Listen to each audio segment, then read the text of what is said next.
Hey girl, hey, welcome to my space, welcome to my world, welcome to the space that I hope that we're going to share together. I'm coming to you because I really found out that I don't really have a space where you are able to know who I am, what I do, what's my mission, what's my passion. So my intention for this video is to have a space where I can come, I can sit with you, I can be sacred with you, I can be holy with you, I can be human with you, but I can also let you know my passion, let you know my mission, let you know where I'm going, let you know where I'm currently are, and let you know where I came from. So that's the intention for this video. Now, I want to start off by saying that I'm a person that at some point I was where you were currently. Enough was enough for me. I felt defeated. I felt confused. I felt lost. I felt scared. I felt like life was full of my mistakes. And to be honest with you, I felt like, what was the reason of me being here? So we're going to start off there. We're going to start off where I felt like there was no other reason for me to be here. I felt like I didn't know what else to do. So I want to tell you my story. I'm a person that has been through a lot of childhood trauma. Who hasn't, right? I was raised up in an abusive home, mentally, physically, sexually, and I was reminded my entire life on how I wasn't good enough, how I would never be good enough. And I was reminded my entire life on how I was alone and I had to figure shit out on my own.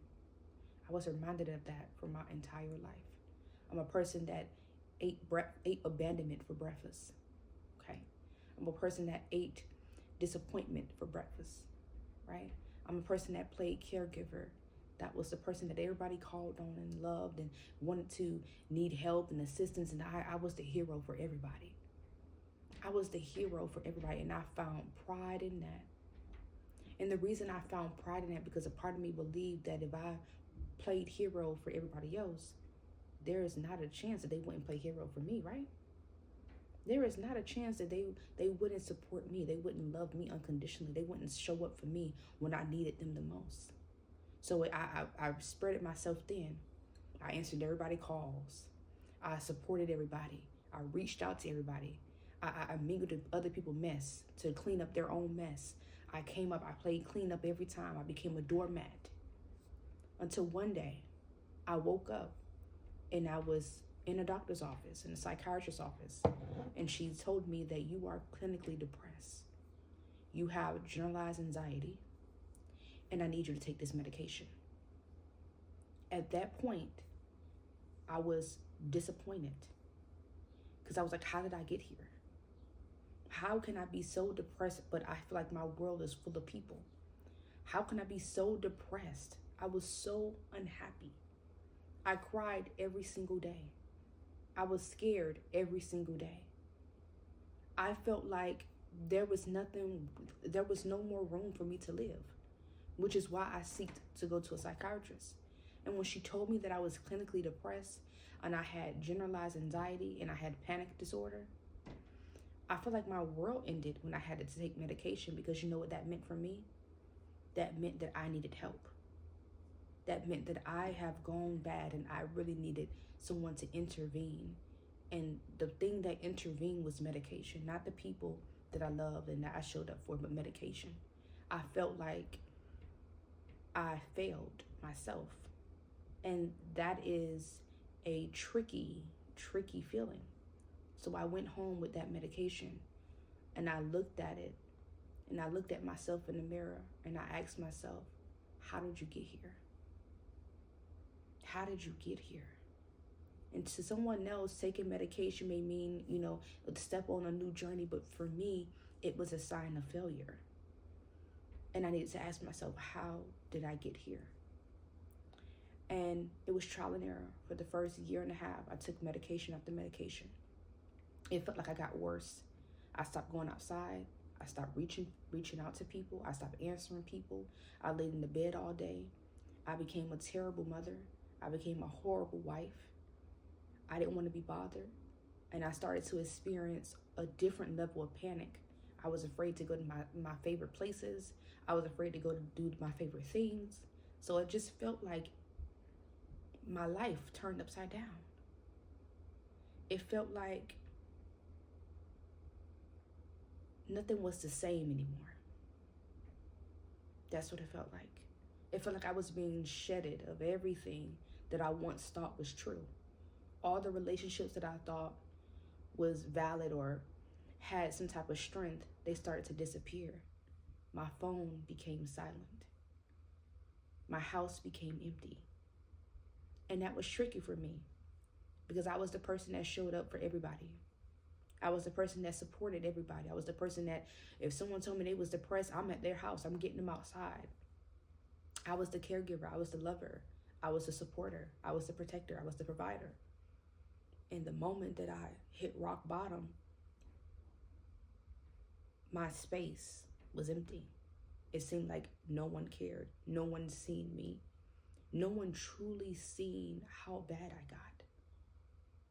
And I can blame myself a little bit for that because I think I chose to only show just a little bit of my struggle and not a lot. But still, my phone was silent. My house was empty. The people that I thought loved me unconditionally had a certain level of conditions. If I wasn't there to support them, they didn't see the means to support me. So for a year and a half, I struggled with suicidal ideations. I struggled with trying to figure out what medication was going to work. I struggled with an extreme panic disorder. It went from generalized anxiety to panic after taking medication. I also had got a new diagnosis of OCD. And I really think that came from taking medication, to be honest with you. And for a year and a half, I gave up. That's the truth to you. I gave up. I'd get up, I'll take the medicine, go back to bed. And I'll be sweating every night because I couldn't sleep. It felt like the demons or the trauma that I was hiding from would meet me at nighttime. Every single night I would just look at the ceiling because I was afraid to go to sleep, because I was having nightmares. I was having flashbacks of my trauma. Like I was really in pain. I was really suffering. And I felt alone in a world full of people. And I don't know if you ever felt that way, but I felt alone in a world full of people. So every single night, as soon as the sun go down, it was like clockwork. I'm up. My heart is racing. Even if I dozed off, my heart would race and I'll wake up. I would be putting my nails into my skin because I felt I was dealing with dissociation really bad. I always felt like I was looking at myself outside of myself. Like it got really bad. Until one day, I got up in the morning, took my medication, went inside of the bathroom, and looked myself in the mirror. And for some reason, this day was different. For some reason, I looked at myself with a certain level of disgust, but I also asked myself, how did you get here? That was my favorite question. And you know what? I didn't even have an answer. And I didn't even want to answer. It's rhetorical. But I looked myself in the mirror and I said, enough is a fucking enough. Enough is enough. No one is coming to save you. That very saying changed my entire life. So when I tell people that, it was because it encouraged me to get up. It encouraged me to do better. It encouraged me to understand that in this season of my life, I was required to save myself. So when I looked myself in the mirror and I said, no one is coming to save you. Like I literally looked at I said, no one is coming to save you. What are you going to do? I didn't know how I was going to get out of this mess. I didn't know what I was going to do. I didn't know how it was going to happen. But I know I have had enough. If I didn't save myself, my son was going to wake up one day and his mother was going to be gone at the hands of myself. So I had to do something. And I don't know if you've ever been there. I don't know if you've ever been at that part where you say, you know what, enough is enough. And you may be there right now because you're watching this video. But I told myself enough is enough. And what I did was took it one step at a time, 1 minute at a time, 1 moment at a time. I found a therapist. I started seeking therapy. I started to journal every single day because my thoughts was so dark. I mean, I was talking to myself negatively every single moment. And what I needed to do was empty that shit out of my mind. So this is what I did, and I'm going to share it with you. So I hope you got your pen and paper. This is what I did. Day one was the day after I looked myself in the mirror and I said, enough is enough. You got to save yourself, that no one's coming to save you. After that day, which I consider it day one, I got up, I took my medication, I got my journal, and I wrote a gratitude list of 10 things that I was grateful for. And that was the hardest thing to do. That was the hardest thing to do. After 3, I was like, what else? What else? But I had to get simple. I'm grateful for my breath. I'm grateful for my heart. I'm grateful for the sun. I'm grateful for the moon. I'm grateful for the floor beneath my feet. I'm grateful for me being able to save me. So I had to get simple. And I did that. I wrote a list of 10 things that I was grateful for. And you know what else I did? I put my tennis shoes on, put my socks on, and I went outside. And I walked. I was scared because I didn't want to be outside. But I walked for 30 minutes. And that walk was alleviating, but it was scary. Because I was just constantly talking to myself negatively. I was trying to change my thought pattern. I was trying to help myself. But I walked. And you know what I did? Every single day, I journaled. I listened to something motivational because it helped me rewire my mindset. Mindset work is very important when you're struggling in this capacity. So I listened to something motivational every morning. And what I learned is that your brain is like a sponge. It takes in stuff at a different capacity the moment you wake up and the moment you go to sleep. So what I did is when I woke up every morning, before I did anything else, I turned on something motivational, I listened to it. And that is what helped me get a little bit of motivation to do something differently. And I'm giving you the steps of the things that I did, so I want you to pay attention. I went ahead and I listened to something motivational. I did my gratitude list. I walked or ran every day for 30 minutes. I got out the house for 30 minutes. And this is something else that I did. I also practiced Mel Robbins' 5-second rule. Because most of my issues was because I procrastinated a lot. So I would lay in bed and say, oh, I'm going to go and do this. And I didn't do it because I procrastinated. And Mel Robbins, I don't know if you ever heard of it, but I want you to go look it up. She have a 5-second rule where you count down from 5. And at 1, you just jump up and go into action. So what I would do is I would count down from 5. I wake up in the morning. I'll count down from 5 to 1. And I'll get up and go take a shower. Or I'll get up and go do my gratitude list. And another thing that I did was cold showers. Cold showers was to help me because remember, my night was full of panic. I spent my entire night in panic mode. I was having panic attack after panic attack. So I'll wake up and I'll take a cold shower. And something about that cold shower, it regulated my nervous system. Once I got that nerve out that shower, I had a different level of a capacity to do things. And that's when I would go and go into my routine. So this is the things that I did consistently. And I didn't see improvement on day 1. I didn't see improvement on day 2. I didn't see improvement on day 3. But I seen improvement on day 89. Did you hear me? Day 89. I'm gonna sit that with you for a second. Write down day 89 for me.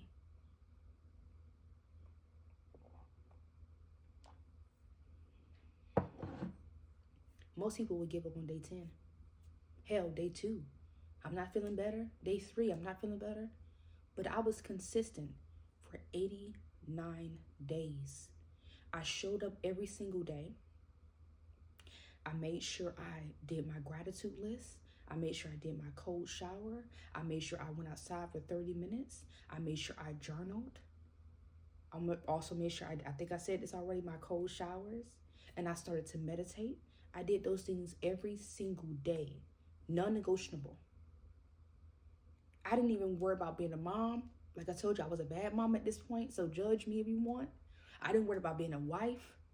At this moment, it was about saving myself. So for 89 days, all I did was those things. I didn't cook. I didn't clean. I didn't do any of that. It was time to pour into my cup. And for 89 days, I did that. And let me tell you what happened on the 89th day. This is different. I want you to listen to the synchronies of this. I walked outside, my regular daily walk. And as I'm walking, I seen the sun shine on me. And I know to you that may seem like, okay, girl, the sun shine every day. What you talking about? But remember, I was at the darkest point of my life. The sun was outside, but I didn't feel it shine. This day, the sun shined and I seen it in a different light. And in that moment, I looked up to the sky and I said, thank you. I looked up to the sky and I said, you know what? Everything's going to be okay. I looked up to the sky and I felt my first ounce of joy that I have felt in a long time.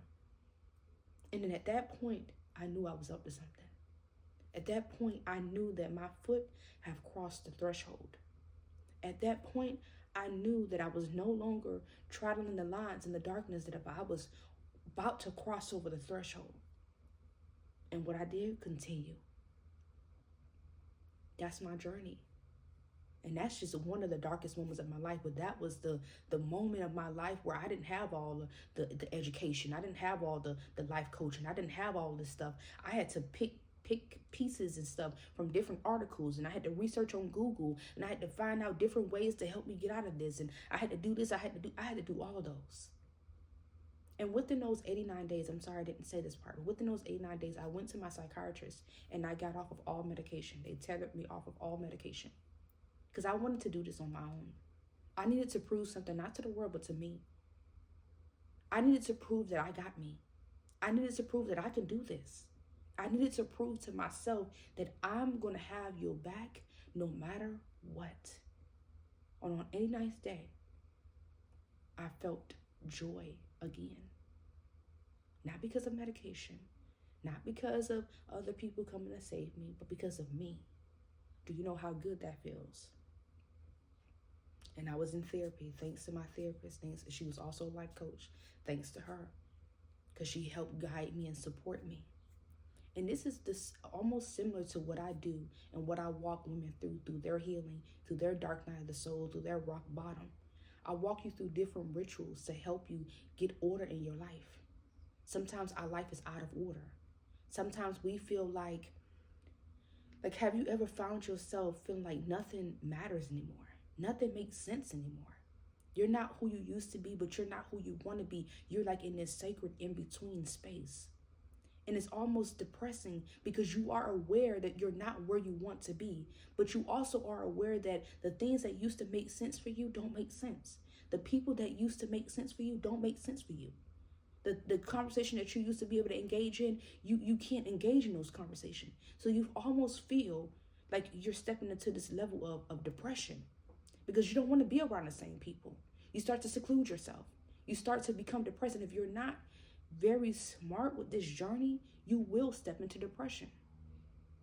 You will step into depression if you're not very smart, or not even the word smart, if you're not very strategic with this journey. This is that rock bottom. This is that in between. This is that dark night of the soul. This is where you're supposed to transform. What a lot of people don't do, they don't transform and they stay stuck. And that is where depression rings at.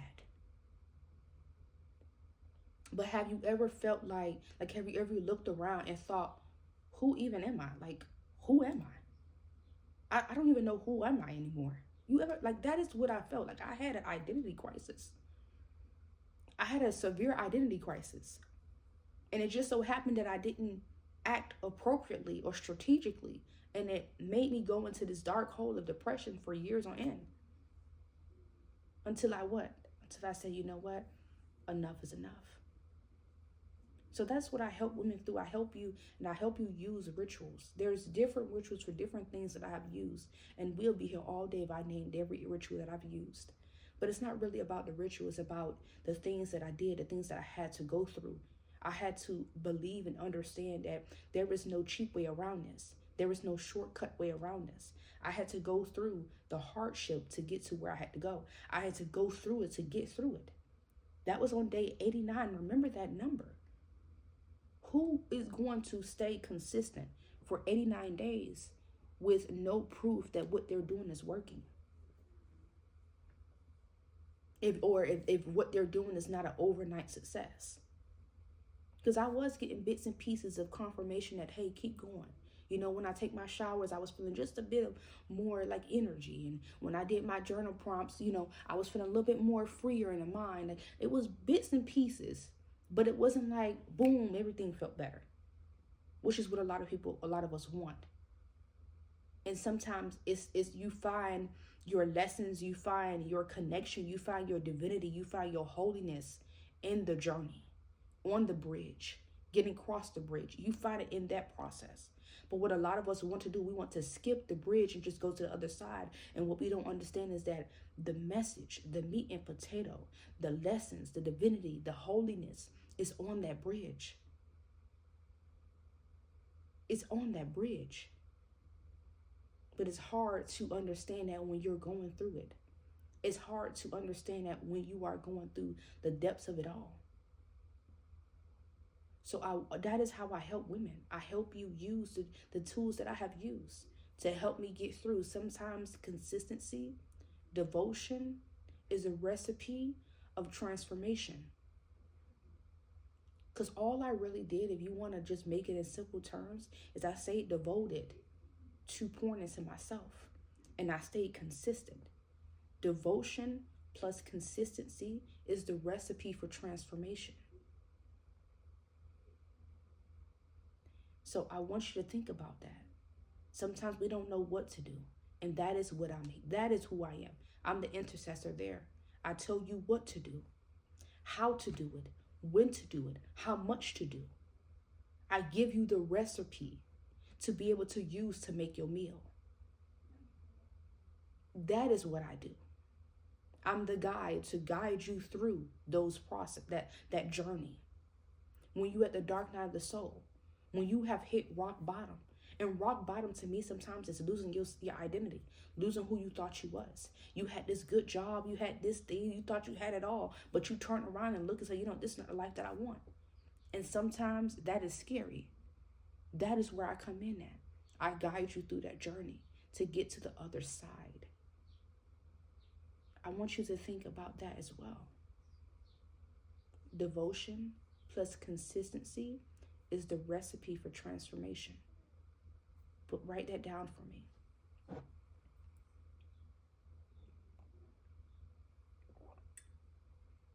You got it down? Okay, perfect. Now here are some things that I stand for.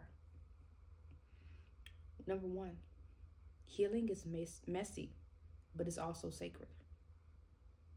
In my world, you will notice that I don't promote just love and light. I don't promote just high vibes, because I don't believe that that is reality. I believe that we came to this earth realm to have a human experience. And if you are bold enough to heal in this lifetime, you have to understand that healing is messy, but it's also sacred. Healing may look different in different seasons. Healing has no destination. So we're not healing to get to this particular destination. Write this down. Healing is messy, but it's also sacred. Write that down for me.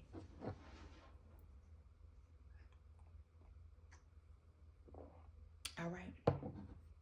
Number two, I don't bypass pain. I walk through it. As you can see, 89 days of pain, off medication. What I learned is that I can't hide from it.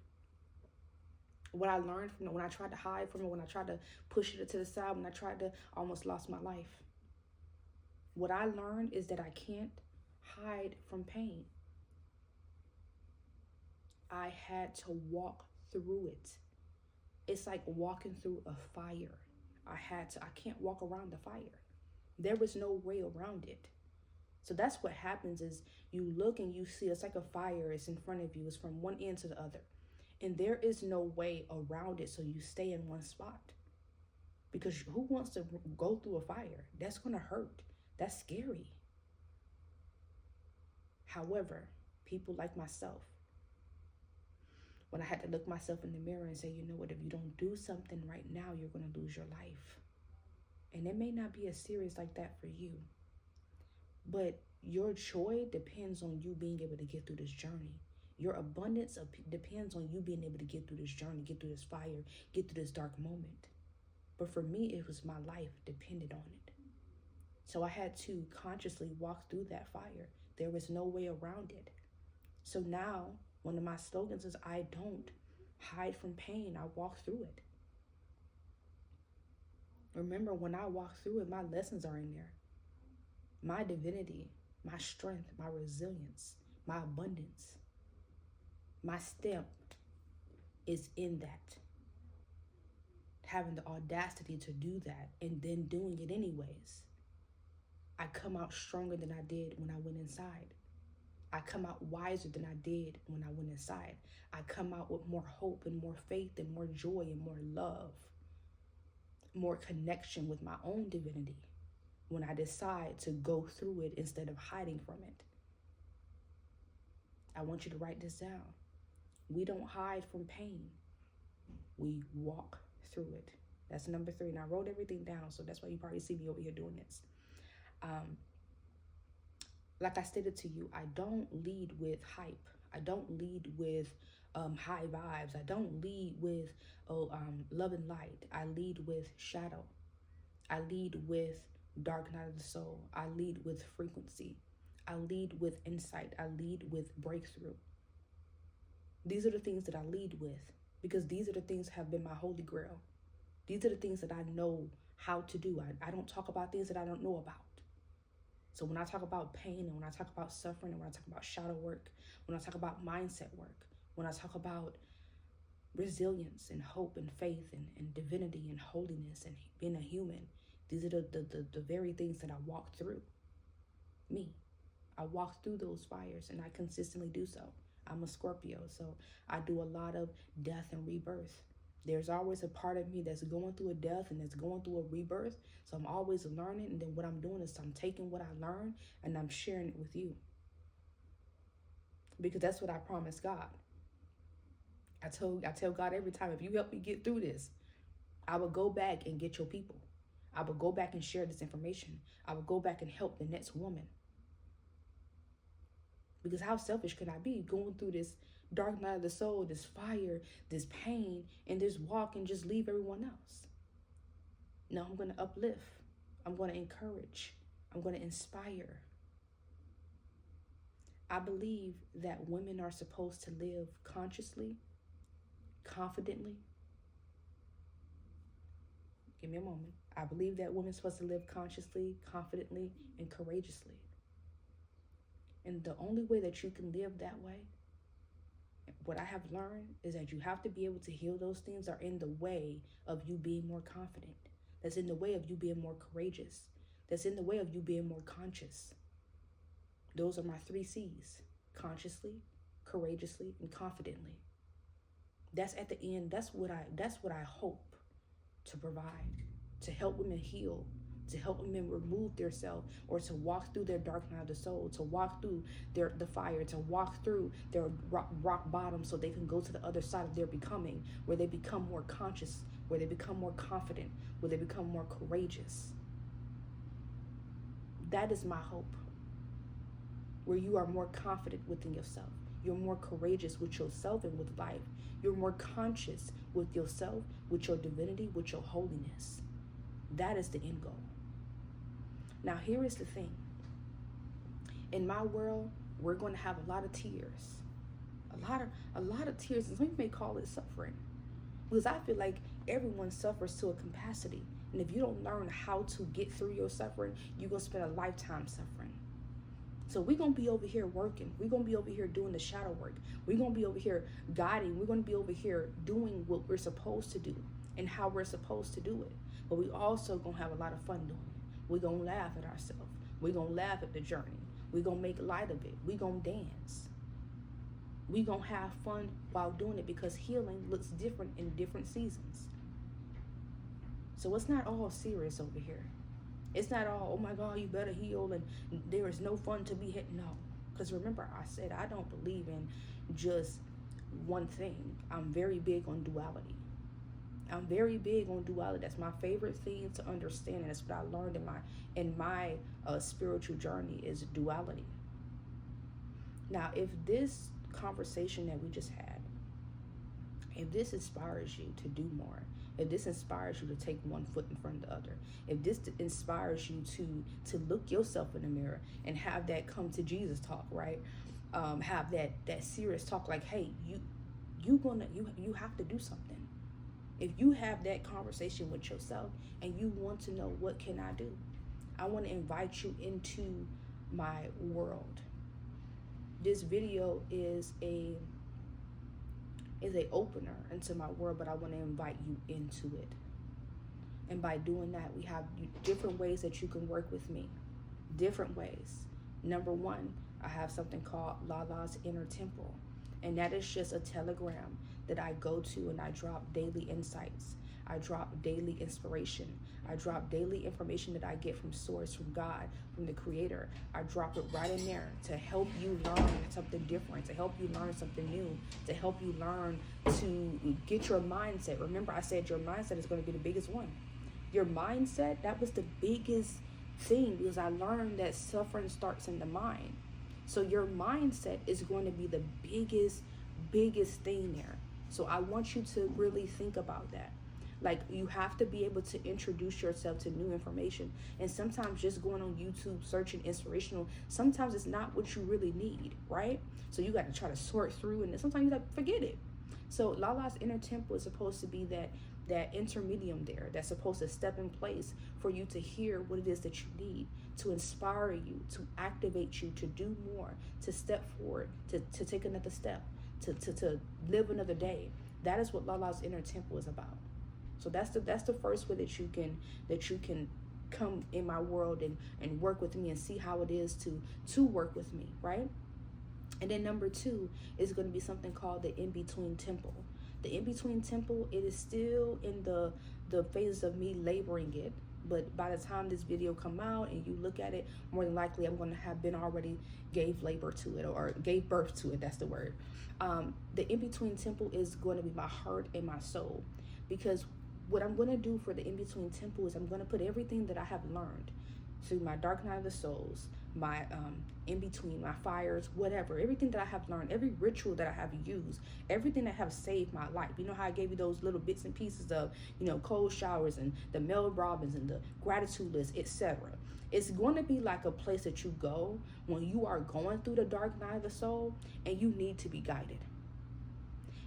This is going to be a self-paced course where it's going to guide you through different rituals to help nurture you, to help guide you, and to help support you through your rock bottom, to help support you through your dark night of the soul, to help support you through your fire. Because sometimes we need to be held. Sometimes we need to be told what to do. Sometimes we need to be supported. We need to be guided on how to get through this. And that is my intention for the dark night of the soul, is for you to have a place that you can go that's going to support you and guide you through your journey so that you can get out of this fire and walk through this fire so that you can make it to the other side, so that you can make it to your becoming. That's the second way to work with me or to come into my world. And like I said, it's called the In-Between Temple. The third way is my transformational healing sessions, my one-on-ones for 60 minutes. And anything goes in those sessions. You're not going to walk out of there the same.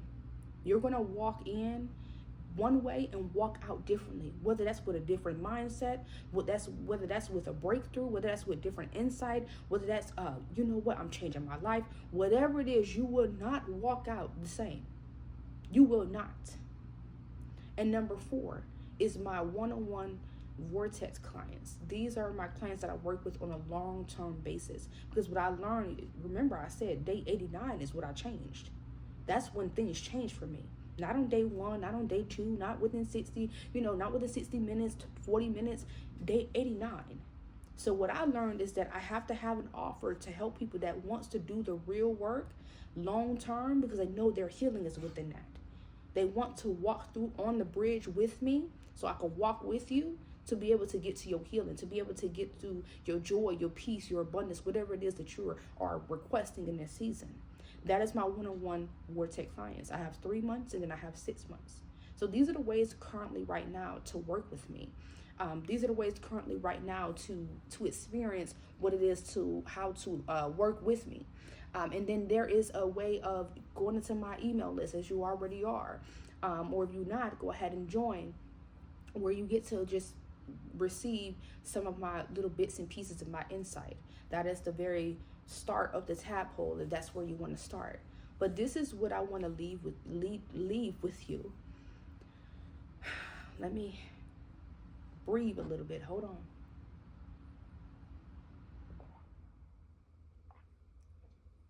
on. Healing doesn't start unless you start. Healing doesn't start unless you start. And this is another one. You can't heal what you're not willing to feel. And I didn't talk about it a lot, but I do a lot of emotional alchemy. I do a lot of emotional work. That's another thing that you would get, inside the in-between or whatever you decide. That's a lot of things that I talk about. A lot of us are emotionally stuck. A lot of us are emotionally stuck because we refuse to feel. We refuse to feel it. So I want you to remember that you can't heal what you're not willing to feel. You can't. I don't care what they tell you. I don't care what they say. I don't care how they say it. You cannot heal what you're not willing to feel. You understand me? And I'm going to leave that with you. I hope you enjoyed this conversation that I have laid my heart out. I have put my heart opened my heart to the world so that you can see what it's like and where I'm going and what I'm doing and where I came from and where I'm going, so that you can get a clear picture of this person that's on the other side of this phone, or other side of this video. I want you to remember that where you are right now is not where you're going. I want you to remember that your right now is not your forever. I want you to remember that regardless of what you feel like, what it looked like, what it seemed like, you're going to be okay. I want you to put one foot in front of the other. All right? Until next time.